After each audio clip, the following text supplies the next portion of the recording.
7 fevral 2-ci ay 26 ildə şəhidimiz, qəhrəmanımız Seyid Ağa Kərimoğlu Mübarizin ömrlük günü, doğum günü.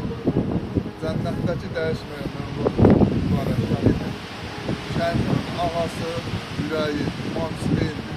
Davamçıladı, qəhrəmanlarımız, şəhidlərimizdir. Bütün şəhidlərimizin hamısı İmam Hüseynlə 72 nəfərlə məşhur olsunlar. Amin. Amin inşallah. Şəhidimiz milli qəhrəmanımızdır. Həmin gecə məktub yazaraq tək başına səhərə qədər 24 saat tək başına 95 dənə erməni leşini nəql edərək cəhənnəmə vəsb elədi. Özlər qəhrəmancasına şəhid oldu.